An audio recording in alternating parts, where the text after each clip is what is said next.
আমরা আজকে একটা প্রসেসিং রাইটিং নিয়ে আলোচনা করব। Use the following flowcharts to write a paragraph within 100 words on how to make paper. কীভাবে পেপার তৈরি করা হয় এটা নিয়ে একটা প্রসেসিং রাইটিং লিখব। হিন্টসগুলো কী কী আছে? কাটিং ডাউন দ্য ব্যাম্বোকে প্রথমে বাঁশকে কাটতে হবে।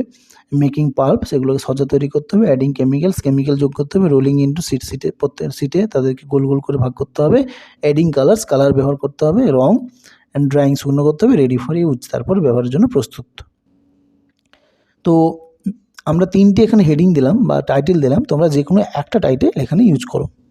Preparation of paper making, how to make paper processing. তো তিনটে টাইটেল আমরা এখানে ইউজ করলাম। তো তোমরা লেখাটা শুরু করবে এভাবে। তো যে প্রসেসিংটা লিখবে, যার সম্বন্ধে লিখবে বা যেটা বানানোর সম্বন্ধে লিখবে, সেটার সম্বন্ধে অ্যাটলিস্ট দুটো সেন্টেন্স তোমরা ফার্স্টে ইউজ করো, দেন প্রসেসিংটা স্টার্ট করো। তো আমরা এখানে দিয়েছি paper is a very essential item in our daily life. তো আমাদের বর্তমান দৈনন্দিন জীবনে পেপারটা একটা খুব গুরুত্বপূর্ণ একটা প্রয়োজনীয় জিনিস। It is used for different purpose, এটা বিভিন্ন উদ্দেশ্যে ব্যবহার করা হয়। It also plays a great role in spreading education, আমাদের সমাজের শিক্ষা বিস্তারের জন্য এর বিরাট বড় ভূমিকা আছে। The development of our society depends largely on it, আমাদের সমাজের উন্নয়ন অনেকাংশ এর উপর নির্ভর করে। We can make paper through number of step, আমরা কিছু স্টেপের মাধ্যমে আমরা কী করতে পারি? পেপারটা তৈরি করতে পারি। অ্যাট ফার্স্ট, প্রথমে bamboo is cut down into the clumps from bamboo wood. তো ব্যাম্বো উড থেকে আমরা কী করবো না, বাঁশগুলোকে ছোটো ছোটো করে কাটতে হবে।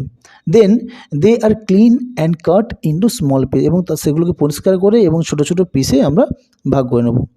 Next, the pieces are ground into the big machine to make pulp. তো সজ্জা তৈরি করার জন্য সেগুলো কী হতো না, ছোটো ছোটো ওই মেশিনে সেগুলোকে ছোটো ছোটো একদম গুঁড়ো করে দিতে হবে।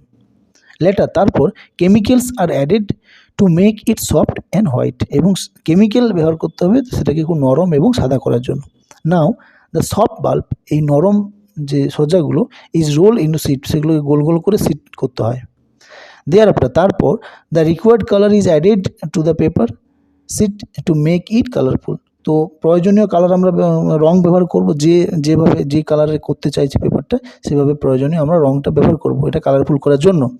অ্যাট লাস্ট, সর্বশেষে, the seeds are dried properly, সিডসগুলো পুরোপুরিভাবে যখন শুকনো হয়ে যায়, অ্যান্ড কাট ইন্টু পিসেস, এবং সেগুলোকে টুকরো টুকরো করে কাটা হয়।